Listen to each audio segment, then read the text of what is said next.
ijuru, izina ryawe ryubahwe Imana. Umugoroba turagushimye Yesu, watwongereye umunsi wo kubaho uhimbazwe. Hari abantu benshi aka kanya bageze ahacecekerwa, si uko batari bakunze ubuzima no kubaho, ariko kubw'ubuntu Imana itanga turiho turi bazima. Yesu turagushimye, ni ukugira ngo twamamaze ishimwe ryawe, ni ukugira ngo tukwamamaze mu batakuzi Mwami. Tubihaye agaciro kandi turagushimye, waturinze uhimbazwe. Ayi Yesu Kristo, uyu mugoroba tuguhaye icyubahiro. Urakwiriye Mwami w'abami, ni wowe ukwiriye kubahwa ku isi no mu ijuru. Izina ryawe nirishyirwe hejuru, izina ryawe niryo ryatsindishirije abanyamahanga, izina ryawe niryo duherwamo agakiza.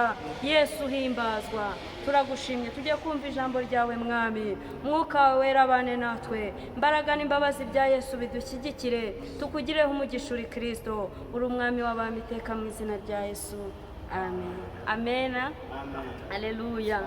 Imana ishimwe. Tugiye kuganira ku ijambo ry'Imana muri Yohana ibice 14. Umutwe w'amagambo handitswe ngo Yesu ni inzira n'ukuri n'ubugingo. Yesu aravuga ngo ntimuhagarike imitima yanyu, mwizere Imana nanjye munyizere. Hasi ku murongo wa 6, duhereye ku murongo wa 5, Tom aramubwira ati databuja, ntituzi aho ujya, inzira twayibwirwa n'iki? Yesu aramubwira ati ni jye nzira n'ukuri n'ubugingo, ntawe ujya kwa data ntamujyanye. Aleluya. Imana ishimwe. Inzira zijyana abantu ahantu hatandukanye ni nyinshi, ariko Yesu yaratwimenyekanishije atubwira ko ari we nzira izatugeza mu ijuru. Hari inzira zijyana abantu ku isoko, hari imihanda, hari inzira zijyana abantu mu iterambere, ariko inzira ijyana abantu ku Mana ni Yesu Kristo. Aleluya. Hari serivisi nyinshi ku isi tubariza ahantu hatandukanye. Serivisi z'ubucuruzi twazibariza ku masoko, serivisi z'ibyo kurya twazibariza mu mahoteli no mu maresitora, ariko serivisi yo kujya mu ijuru ibarizwa kuri Kristo. Imana ishimwe. Arangije aratubwira ngo niwe nzira n'ukuri n'ubugingo, ntawe uzajya mu ijuru atamujyanye. Imana ishimwe. Inzira yo kujya mu ijuru ni Yesu. Kwizera Kristo ni ukwakira ijuru, ni ukuzajya mu ijuru. Imana ishimwe. Ndashima Kristo kuko yaducunguye akaza muri iyi si ku bwacu kugira ngo tutazarimbuka. Akavuga ngo iyo tumaze kumwizera muri Yohana, ngo umaze kunyizera abahawe ubugingo, ngo ariko utizera Kristo wese azacirwa witeka.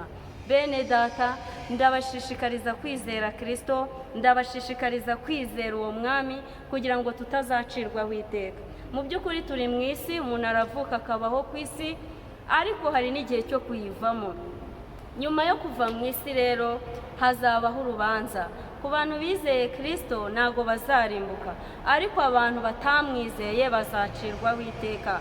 Niko Bibiliya ivuga. Yesu yaje mu isi yireherezaho amahanga, arapfa, arakubitwa ku bwacu. Igihano twari gukorerwa ku bw'ibyaha byacu na bene wacu n'abasogokuruza, Kristo abyishyiraho kugira ngo tutazarimbuka. Imana ishimwe rero.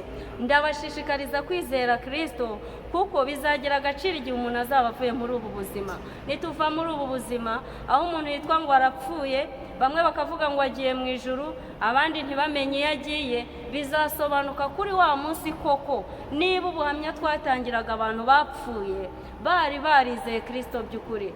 Abo bagiye babivugira kubera amarangamutima ntabwo bazajya mu ijuru, ariko ko abo bavuze ubuhamya ari ukuri barizeye Kristo bazajya mu ijuru. Yesu niwe nzira n'ukuri n'ubugingo. Iyo tumaze kumwizera ahindura ubuzima bwacu, kandi imibereho ikitoza kubaho nk'uko Kristo yabayeho. Kristo yabayeho mu isi ageragezwa, Kristo yabayeho mu isi arasuzugurwa, Kristo yabayeho mu isi yemera kuba umukene, avukira no mu rugo rw'abakene, ngo kugira ngo natwe abacishijwe bugufi, abantu baciriritse, tuzibone twakwizera Kristo, tutazagira ubwoba tukajya aho Yesu n'uw'abakire gusa. Niyo ntego ya Kristo, yemeye kuvukira mu kiraro cy'inka ahantu hagayitse, kugira ngo yireherezeho abantu bose, n'abari hasi n'abakene n'umuntu wese uri inyuma y'abandi. Yemerewe kwizera Kristo kuko ubwo buzima bwose yabuciyemo kugira ngo atubere icyitegererezo. Haleluya. Imana ishimwe rero, ndabiringiza kwizera Kristo niyo ntego ikomeye muri iyi si, niyo ntego ikomeye muri ubu buzima, kuko nituva muri ubu buzima tuzacirwa urubanza bw'ibyo twakoze. Haleluya. Imana ishimwe rero, ndabiringiza kwizera. Yesu yaravuze ngo niwe nzira n'ukuri n'ubugingo, ntawe uzajya mu ijuru atamujyanye. Umuntu wese umwizera by'ukuri amushoboza kubaho imibereho myiza yo kwizera Kristo. Yesu abahe umugisha. Murakoze. Amen.